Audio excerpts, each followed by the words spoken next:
Olá, você está assistindo o terceiro vídeo da série sobre o quadro dos números. Nos vídeos anteriores eu apresentei esse recurso e falei sobre os objetivos de explorá-lo no trabalho com o sistema de numeração. Também apresentei algumas sugestões de propostas, vivências e atividades que as crianças podem realizar usando esse recurso ou sendo provocadas, por esse quadro, e que as ajudarão a perceber regularidades do nosso sistema. Agora, nesse terceiro vídeo, eu quero te apresentar mais uma proposta de exploração desse recurso, que é o quebra-cabeça. Essa é uma proposta muito simples, que consiste em apresentar para as crianças um conjunto de peças que, uma vez reunidas na ordem correta, resultarão naquele quadro dos números com o qual ela já vem trabalhando, nesse percurso de aprendizagem que estamos oferecendo para ela. Nessa imagem, você tem as peças de um quebra-cabeça. Elas foram confeccionadas em MDF. Isso garante uma durabilidade, as crianças podem montar e desmontar várias vezes e o material não vai se estragar. Mas ele também pode ser feito em papel. Quando eu trabalho com esse recurso com as crianças, eu gosto de começar fazendo uma roda, nós sentamos no chão e conversamos sobre a experiência que as crianças já têm com esse tipo de jogo. Então elas trazem as vivências delas, que tipo de quebra-cabeça elas têm, como elas gostam de montar, com quem elas costumam fazer isso.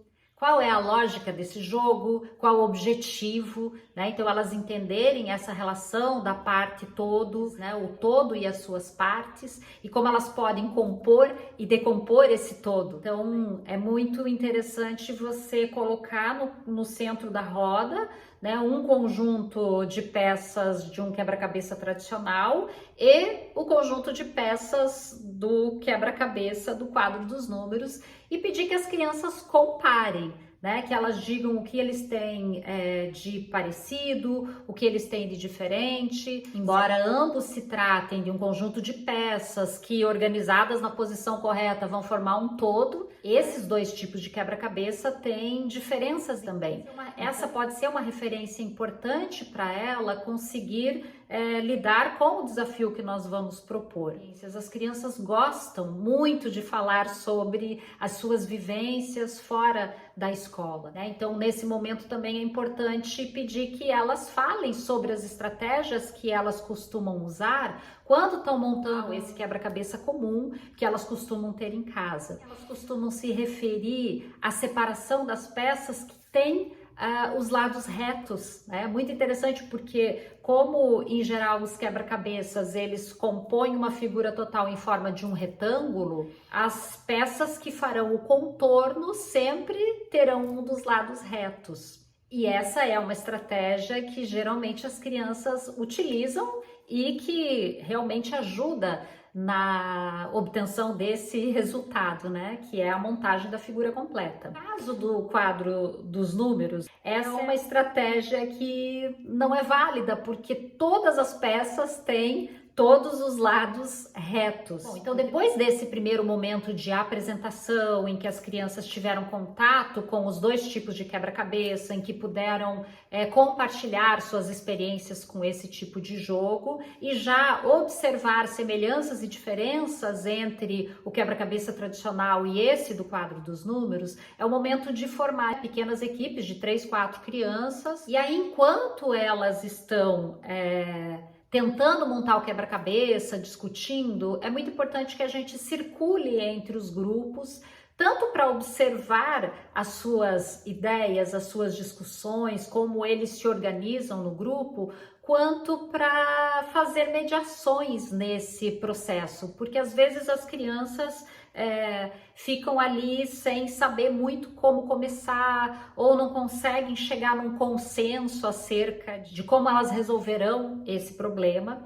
E aí a gente pode fazer perguntas que ajudem nesse processo. Então, uma questão que eu costumo propor para as crianças é a seguinte, no quebra-cabeça tradicional, vocês começam pelas bordas, porque vocês sabem que os lados são retos. Aqui essa estratégia não é válida porque todos os lados são retos.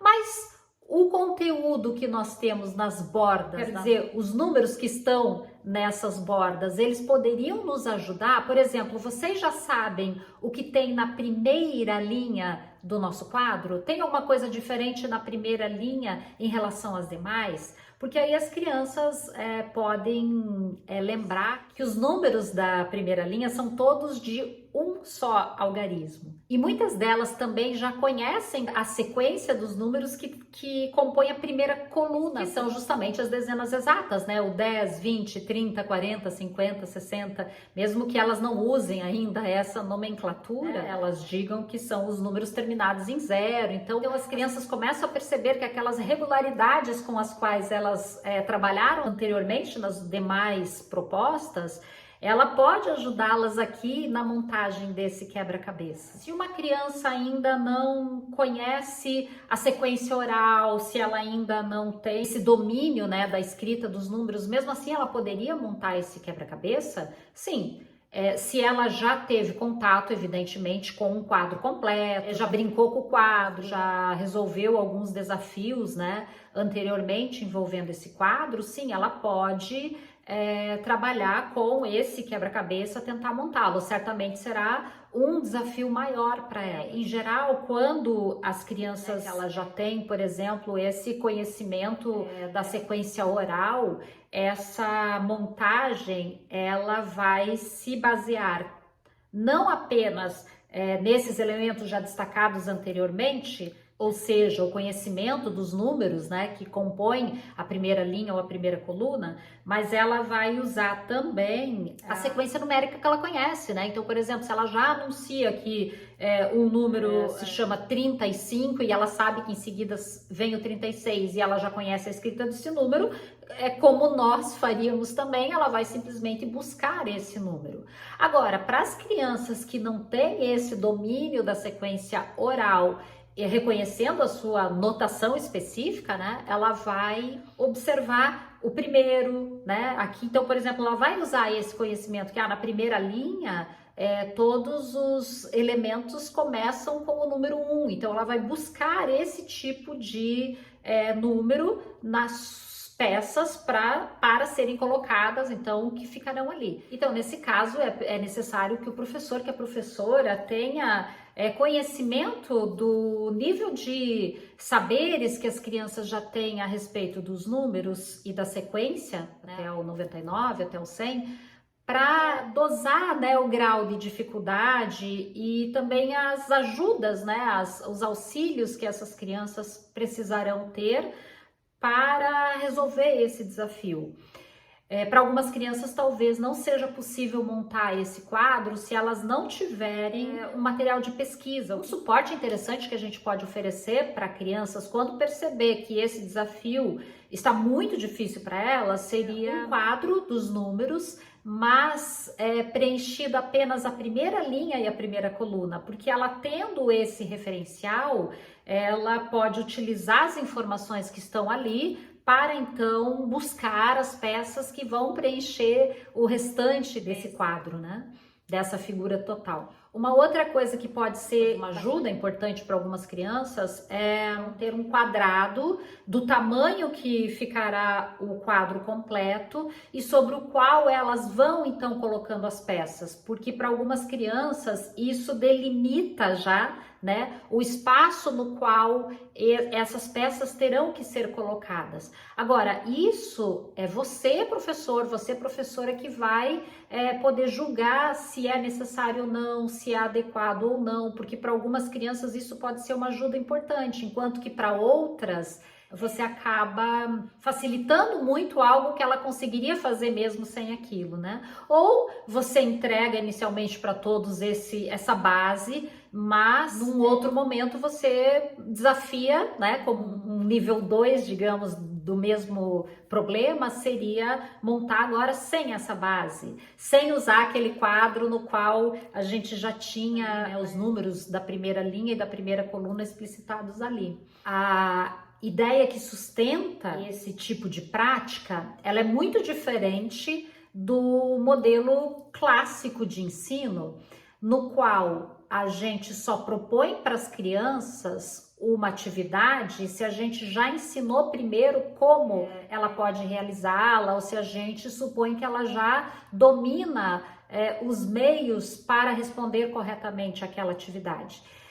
A nossa concepção, ela é diferente no seguinte sentido: no saber não antecede o fazer, quer dizer, a criança aprende à medida que faz. Agora não é simplesmente fazer, mas é também o pensar sobre o que faz, né? Então se assenta na ideia de aprendizagem como um processo de ação e reflexão constante. Eu gosto muito da forma como o Philippe Mérier define o que é o processo de aprender. Ele diz que aprender é sempre questão de fazer uma coisa que não se sabe fazer para aprender a fazê-la. Então é isso, as crianças não sabem ainda montar o quebra-cabeça, as crianças ainda não dominam as regras do sistema de numeração, elas ainda talvez não conheçam toda a série numérica oral, mas entre as outras atividades que elas estão realizando na sua interação com o sistema de numeração e especificamente com essa série numérica mais estendida, né, do 0 até o 99 até o 100, elas estão ali, ao resolver esses desafios, construindo então uma explicação sobre o funcionamento desse sistema de numeração, né? Ou pelo menos ali desse recorte com o qual ela está trabalhando. Então não tem um aprender primeiro para fazer depois. É nesse fazer, nesse pensar sobre o seu fazer que a criança vai construindo o seu conhecimento. Se você quiser um modelo de quebra-cabeça já para ser recortado ou confeccionado, né, em outro tipo de material, você pode então acessar o material do Educa Juntos. No caderno de atividades do estudante, volume 1, você encontra já um modelo de quebra-cabeça para ser recortado já no tamanho das peças que as crianças irão utilizar.